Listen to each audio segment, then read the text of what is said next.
Alright, mga kamaning good morning, panibagong araw, panibagong vlog na naman tayo mga kamaning, no? At ngayon, meron lang po akong ipapakita po sa inyo na lupa, mga kamaning. Lupa po ito sa Pinyan, mga kamaning. Meron po kasing yung pinaka-may-ari po kasi ng mga kamaning. Binibenta po kasi yung lupa niya doon sa Pinyan. So ako po yung inutusan ng may-ari na kung pwede ko daw ay hanapan daw ng buyer yung kanyang lupa kasi pinagbebenta po kasi niya yung kanyang lupa doon po sa Pinyan. So ngayon po mga kamuning, pagpasensyahan niyo na po muna yung aking background mga kamuning. At ngayon kukunin ko yung aking cellphone para may pakita po sa inyo yung lupa na pinagbebenta po nung may-ari ng lupa doon sa Pinyan. So, nasabi ako sa cellphone mo, Samsung. Where's my cellphone? So, yun na nga mga kamuning, no. Nasa vlog naman po yun, ayun, against the light. Wait lang ha. Mga kamuning ha. Hindi pa ako nakakapag-almusal mga kamuning. Humayan ako mag-almusal. Kasi busy pa tayo ngayon. Ang sarap po sana pumunta ng Pinyan mga kamuning na para ako mag-vlog. Tama no. Tama jud na si Janjam. Mawala po siya ng pasok sa December. So pwede pa kayo pumunta ng ng Zamboanga dun sa Pinyan. So ito po mga kamunin, no, pakita ko lang po sa inyo yung lupa na pinagbebenta po dun sa Pinyan. Kunin ko sana yung reaction video kaso hindi ko makopy. Kaya nahirapan din ako mag-copy guys.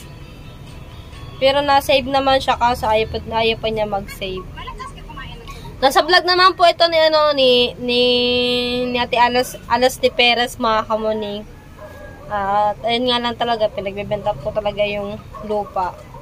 Marami talagang lupa ang dami po talagang lupa doon sa Pinyan na pinagbebenta po mga kamuning, no. So, yun nga, payo ko po sa inyo lahat, no, bago kayo bumili ng lupa sa malalayong lugar at hindi nyo pa napupuntahan. Ako, katulad ko guys, na ako doon, na-excite kasi ako kung bakit na ako bumili ng lupa doon.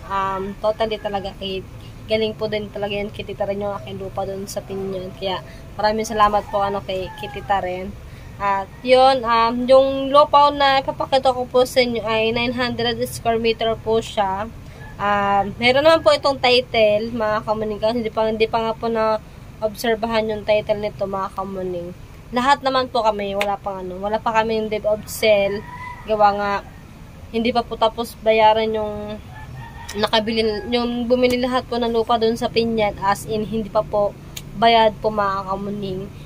Hindi pa po bayad, hindi pa fully paid yung iba. Kaya yung iba naghintay na lang din na matapos mabayaran yung iba para maayos yung aming deed of sale kasi hindi kami mabigyan ng deed of sale kasi nga hindi pa tapos. Gusto po kasi yung may-ari ng lupa ay sabay-sabay na pataytilan yung lupa mga kamuning. Kaya nagantay din kami, sobrang tagal din, almost 1 year and 1 year nga ba? 1 year. Almost 1 year na rin ako naghintay ng deed of sale ng aking lupa. So, hindi ko pa rin nakakontak si Ate doon sa Pinyan, mga kamuning, kung ano po yung update doon sa title ng aming lupa, mga kamuning. At inasikaso naman yun ni Ate. Kaya yun, ito nga mga kamuning, papakita ko po sa inyo yung lupa na pinagbebenta po, mga kamuning. Let's go! Nag-harvest kami ng mais ni Mama. At saka, gusto ko na rin i-vlog yung lote kasi ni Ma'am Kelly, binibenta na niya. So, ayan, ipapakita ko sa inyo mamaya tsaka yung kabuuang, kung kabuuang area, kung ilang square meter. Ito, sa harap lang namin ni Ma'am Jo. Ito yung kay Ma'am Jo. Tapos, ayan, yung kubo ko. Tapos, yan, road right po itong sa gitna. 6 meters. Tapos, ayan yung sa likod, sa kanya na yan. Ayan, kabuuan 900 na square meter lahat yan. Mga kamuning, no, nasa vlog din naman po pala ni Ate Alas yung lupa na pinagbebenta ni Ate. So, nandun po yung pinaka full video kay Ate Alas ni Perez, mga kamaning, no. Sa mga gusto pong bumili po ng lupa, kung gusto pong bumili ng lupa na 900 square meter, sa Sword Village po, mga kamaning, kontakin nyo lang po ako sa Facebook or si Ate Alas, mga kamaning, no, kasi siya kasi yung nakakaalam ng full video nung lupa, mga kamaning, no. Si Ate Alas po talaga nagmamanage po nun. At ako lang po talaga ay pinagtusan lang din po ko, at gusto ko lang din naman din po i-share sa inyo na baka gusto nyo pa pong willing bumili na lupa doon sa Pinyan. At malaking lupa din po yung binebenta doon, 900 square meter, mga kamaning, no. At yun, yung pinaka-price po noon, hindi ko po muna po babanggitin kung magkano po siya. So, sa mga interesado po, mga kamaning, kontakin nyo po ako sa Facebook, Michelle Ignacio, or kaya sa Ate Alas ni Perez, mga kamaning. Kaya, sayang din kasi yung lupa na yun, mga kamaning, na sobrang ganda doon. Pwede ka doon ka ng mga palay, marami doon, pwede ka mag-harvest doon ng mga gulay, pwede ka magtanim. At ngayon, baka man ako naman po talaga ay gusto ko po talaga pumunta ng Pinyan, kaso nga lang si Kuya Jokes dito sa Davao. At pwede din ako mag-stay din po sa bahay ni Kuya Jokes. Kaso kailangan ko din, may kasama din ako na sa akin din mag-guide din po sa akin doon sa Davao, sa Pinyan. Kasi nga po, si Kuya Jokes tsaka si Ate May tsaka si Kuya Kabungat kasi sobrang busy din nila, mga kamaning, pati po si Nanay Soward. At syempre, nakakaya din naman po kay Nanay Soward kung doon tayo maglalagi sa bahay po nila. Syempre, pinaka-privacy po nila yon. Kaya, ayun, pag-iisipan ko po muna ng mabuti, mga kamaning, kasi nga, itong darating na December 22, as in, wala na po talagang pasok si Janjan. At meron naman kaming motor ni Janjan, mga kamaning, no. Ako pa lang yung nag-decide ng sarili ko, na hindi pa alam to ni Janjan yung aking desisyon.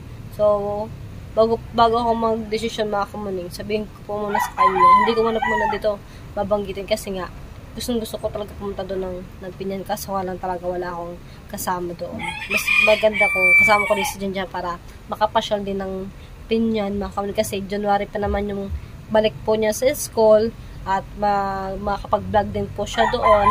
Kaya lang, ang problema po natin doon ay yung wifi, mga kamaning, no. Doon po tayo mahihirapan sa wifi kung pupunta tayo doon. Kailangan talaga pag pupunta tayo doon sa isang lugar, kailangan may sarili tayong wifi, meron tayong pocket wifi, mga kamaning, no.